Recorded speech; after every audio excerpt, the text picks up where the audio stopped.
ഹംസയുടെ സ്ഥാനാർത്ഥിത്വത്തിന് പിന്നിൽ ആരുടെയും സമ്മർദ്ദമില്ലെന്ന് CPIM സംസ്ഥാന സെക്രട്ടറി MV ഗോവിന്ദൻ. ആരുടെയും സമ്മർദ്ദത്തിന് വഴങ്ങി സ്ഥാനാർത്ഥി നിർണയം നടത്തുന്ന പാർട്ടിയല്ല CPIM എന്നും MV ഗോവിന്ദൻ പറഞ്ഞു. ഞാൻ പറഞ്ഞില്ലേ, ഒരാളുടെ സമ്മർദ്ദത്തിന് വഴങ്ങിയിട്ടാണോ പാർട്ടി പ്രവർത്തിക്കുക? പാർട്ടി പ്രവർത്തിക്കുന്നത് ആരുടെയെങ്കിലും സമ്മർദ്ദത്തിന് വഴങ്ങിയിട്ടാണോ? പാർട്ടിക്ക് സ്വതന്ത്രമായ നിലപാടില്ലേ? പാർട്ടി രാഷ്ട്രീയമായ കാഴ്ചപ്പാടില്ലേ? ഒരാളുടെയും സമ്മർദ്ദത്തിന് ഞങ്ങൾ വഴങ്ങാൻ ഉദ്ദേശിക്കുന്നില്ല. എന്നാൽ ഞാൻ നേരത്തെ പറഞ്ഞില്ലേ, ഞങ്ങൾക്ക് ആശ്രയിക്കാനാവാത്ത ആരും ഇവിടെ ഇല്ല, ഞങ്ങളെ ആശ്രയിക്കാനാവാത്ത ആളും ഇല്ല. ഇത് രണ്ടും കൂടി വന്നാൽ പിന്നെ എന്താ കേരളത്തിൻ്റെ ഒരു അവസ്ഥ? സമസ്തയുമായി ചർച്ച നടത്തിയോ എന്ന ചോദ്യത്തിന് സഹകരിക്കാൻ പറ്റാത്ത ആരുമില്ല എന്നായിരുന്നു മറുപടി. വിവരങ്ങളുമായി സജോ ദേവസ്യ കണ്ണൂരിൽ നിന്ന് ചേരുന്നുണ്ട്.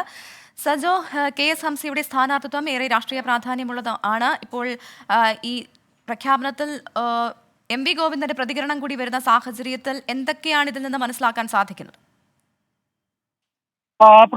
ലോക്സഭാ തെരഞ്ഞെടുപ്പ് സ്ഥാനാർത്ഥികളുടെ കാര്യത്തിൽ CPIM അന്തിമ തീരുമാനത്തിലേക്ക് എത്തി. അതിൽ ഔദ്യോഗിക പ്രഖ്യാപനം മാത്രമേ ഇനി അവശേഷിക്കുന്നുള്ളൂ. പ്രധാനപ്പെട്ട കാര്യങ്ങളിലാണ് CPIM സംസ്ഥാന സെക്രട്ടറി നിലപാട് വ്യക്തമാക്കിയത്. ഇതിൽ ഏറ്റവും പ്രധാനപ്പെട്ടത് പൊന്നാനിയിലെ ഇടത് സ്ഥാനാർത്ഥിയെ സംബന്ധിച്ചാണ്. ലീഗിന്റെ മുൻ നേതാവായ KS ഹംസയാണ് പൊന്നാനിയിൽ ഇടത് സ്ഥാനാർത്ഥിയാവുക. KS ഹംസയുടെ സ്ഥാനാർത്ഥിത്വത്തിൽ സമസ്തയുടെ ഇടപെടൽ ഉണ്ടോ എന്ന ചോദ്യത്തിന് തങ്ങളുമായി സഹകരിക്കാൻ, അതായത് CPIMുമായി സഹകരിക്കാൻ കഴിയുന്ന, CPIMന് സഹകരിക്കാൻ കഴിയുന്ന സംഘടനകളാണ് എല്ലാ വിഭാഗം സംഘടനകളും. അങ്ങനെ പാർട്ടിയെ ആശ്രയിക്കാൻ കഴിയുന്ന സംഘടനകളാണ് എല്ലാ വിഭാഗങ്ങളും. അതായത് ഫലത്തിൽ സമസ്തയുമായുള്ള സഹകരണത്തെ, ഈ വിഷയത്തിലുള്ള സഹകരണത്തെ അല്ലെങ്കിൽ സമസ്തയുടെ നിർദ്ദേശത്തെ തള്ളാതെയാണ്, സമസ്ത നിർദ്ദേശിച്ച ആൾ കൂടിയാണ് ഹംസ എന്ന വാദത്തെ തള്ളാതെയാണ് അദ്ദേഹം സംസാരിച്ചത്. പരോക്ഷമായ അദ്ദേഹത്തിന്റെ പ്രതികരണങ്ങൾ ഉള്ളതെങ്കിലും അതിനെ അദ്ദേഹം തള്ളാതിരിക്കുകയാണ് ചെയ്തത്. പാർട്ടിയുടെ സ്ഥാനാർത്ഥിയാണ് പൊന്നാനിയിൽ മത്സരിക്കുക. പക്ഷേ എല്ലാ വിഭാഗം ആളുകളുമായി പാർട്ടിക്ക് സഹകരിക്കാൻ കഴിയും, അതിന് ഇടനിലയുടെ പ്രശ്നമൊന്നുമില്ല, നേരിട്ട് സമീപിക്കാൻ കഴിയും എന്നുകൂടി അദ്ദേഹം പറയുകയാണ്. 27-ന് CPIM സ്ഥാനാർത്ഥികളെ ഔദ്യോഗികമായി പ്രഖ്യാപിക്കും. സ്ഥാനാർത്ഥികളുടെ കാര്യത്തിൽ അന്തിമ തീരുമാനമായി. കേന്ദ്ര കമ്മിറ്റിയുടെ അംഗീകാരം മാത്രമാണ് അവശേഷിക്കുന്നത്. സ്ഥാനാർത്ഥി പട്ടിക കൈമാറിയിട്ടുണ്ട് എന്നുകൂടി അദ്ദേഹം പറയുന്നു. മറ്റൊന്ന്, സംസ്ഥാനത്തെ ത്രികോണ മത്സരം സംബന്ധിച്ചുള്ള ചോദ്യങ്ങളാണ്. BJPക്ക് ഒരു മണ്ഡലത്തിലും വിജയിക്കാൻ കഴിയുകയില്ല, അങ്ങനെ ഒരു രാഷ്ട്രീയ സാഹചര്യമില്ല എന്നാണ് MV ഗോവിന്ദൻ വിശദീകരിക്കാൻ ശ്രമിച്ച ഒരു പ്രധാനപ്പെട്ട കാര്യം.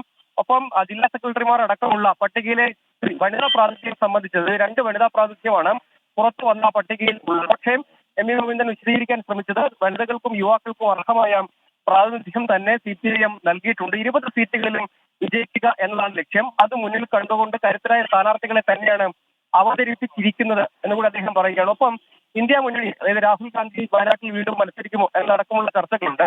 ആ ഘട്ടത്തിൽ ഇന്ത്യ മുന്നണിയുടെ പ്രധാനമന്ത്രി സ്ഥാനാർത്ഥിയായി രാഹുൽ ഗാന്ധി ഉയർത്തിക്കാട്ടുന്നതുമായി ബന്ധപ്പെട്ട ചോദ്യമുണ്ടായിരുന്നു. അതിന് അദ്ദേഹം പറഞ്ഞ മറുപടി, അങ്ങനെ ആരെയും പ്രധാനമന്ത്രി സ്ഥാനത്തേക്ക് ഉയർത്തിക്കാട്ടുക എന്നൊരു സമീപനം പൊതുവെ ഇന്ത്യ മുന്നണി സ്വീകരിച്ചിട്ടില്ല, അത്തരമൊരു വാദത്തിന് പ്രസക്തിയുമില്ല എന്ന് അദ്ദേഹം പറയാൻ ശ്രമിക്കുകയാണ്. അതായത് ഒപ്പം അദ്ദേഹം ഇന്ന് മറുപടി പറഞ്ഞത് KM ഷാജിയുടെ ആരോപണത്തിൽ അദ്ദേഹം മറുപടി പറഞ്ഞു. ഇത് കൂടാതെ അതായത് അദ്ദേഹം പറഞ്ഞത് KM ഷാജി മറുപടി അർഹിക്കുന്നില്ല, എന്തും വിളിച്ചു പറയുന്ന ആളാണ്. അതുകൊണ്ട് അദ്ദേഹം ഉന്നയിച്ച ആരോപണം, അതായത് പിച്ചി കുഞ്ഞനന്തനുമായി ബന്ധപ്പെടുത്തി ഉന്നയിച്ച ആരോപണത്തിന് മറുപടി പറയുന്നില്ല. KS ഹംസയുടെ സ്ഥാനാർത്ഥിത്വത്തിന് പിന്നിൽ ആരുടെയും സമ്മർദ്ദമില്ല എന്നാണ് CPIM സംസ്ഥാന സെക്രട്ടറി MV ഗോവിന്ദൻ വ്യക്തമാക്കിയിരിക്കുന്നത്.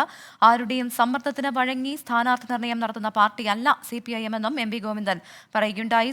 സമസ്തയുമായുള്ള ചർച്ച നടത്തിയോ എന്ന ചോദ്യത്തിന് സഹകരിക്കാൻ പറ്റാത്ത ആരുമില്ല എന്നായിരുന്നു മറുപടി.